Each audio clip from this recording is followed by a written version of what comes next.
এই ডেটটার জন্য আমি বিগত 1.5 মাস ধরে অপেক্ষা করছি এবং প্ল্যান করছি। অনেক প্লেস চেঞ্জ হওয়ার পর, মেনু চেঞ্জ হওয়ার পর finally the day has arrived. So ফার্স্টেই আমার পছন্দ মতো একটা ড্রেস পিক করে নিলাম, যেটা আমারই পেজ গর্জিয়াসি বাই তাহরিম থেকে নেয়া। অ্যান্ড ওইটার সাথে ম্যাচিং অ্যাক্সেসরিজ, ব্যাগ, জুয়েলারিজ নিয়ে আমি রেডি হচ্ছিলাম। এই ড্রেসটা আমার খুবই পছন্দ, কারণ এটা খুবই ট্রেডিশনাল একটা ভাইব দেয়, গর্জিয়াস প্লাস অনেক কমফোর্টেবল। আর রেডি হওয়ার সময় এরকম আমার বারবার দৌড়াদৌড়ি করাই লাগে। সো এটাও আমি অ্যাড করে দিলাম যে আসলে এক জায়গায় দাঁড়িয়ে আমি রেডি হতে পারি না। And this is my favourite perfume, যেটা অনেকেই আমাকে এর আগের ভিডিওগুলোতে জিজ্ঞেস করেছেন। সো দেখেন, এক মোবাইলে আমার যে ডেট সে ফোন দিচ্ছে, আর এক ফোনে আমার উবার ড্রাইভার। সো ফাইনালি আমি তাদের দুজনকেই অপেক্ষারত রেখে আমি রেডি হয়ে গেলাম এবং সুন্দর আপনাদের জন্য ভিডিও করে পোজ দিয়ে আমি রওনা দিয়ে দিলাম। রাস্তা বেশ ফাঁকা ছিল। আর ডেটটা ছিল 17ই জুলাই, মানে তখন অলরেডি কোটা মুভমেন্ট চলছে এবং এই দিন হচ্ছে অফ ছিল, সেই কারণে আমি রোজাও ছিলাম বাই দ্য ওয়ে। সো আমি এই জন্য বেরোয় গেলাম, কারণ আমার মনেই হচ্ছিল যে আসলে অবস্থা খুব খারাপের দিকে যাবে। সো আমি আর দেরি করিনি, একদিন অফ পেয়েছি, চলে গেলাম সোই 71-এ। এটা গুলশানে অবস্থিত। ফুল ডিটেলস লিঙ্কটা আমি ওদের পেজ ট্যাগ করে দিলে আপনারা দেখতে পারবেন।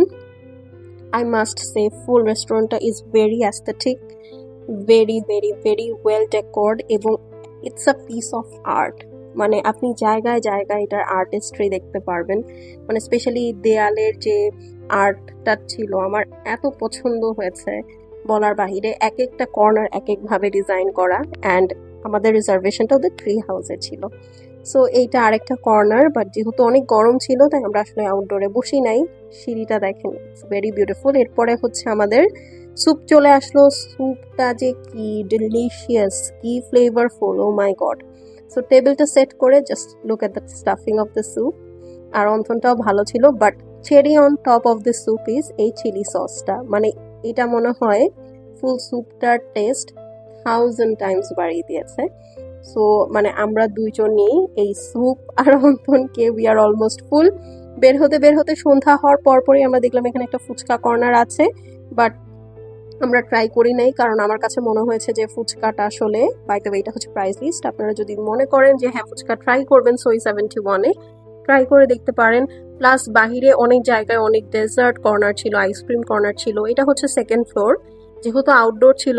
অ্যাগেইন সেইং অনেক হিট ছিল বাইরে, এত গরম।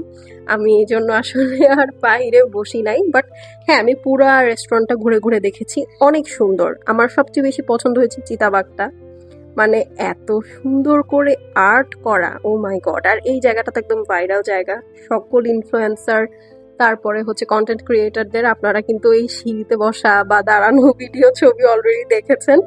সো এই যে সেই আমার ফেভারিট চিতাবাঘ, মানে just look at the definition.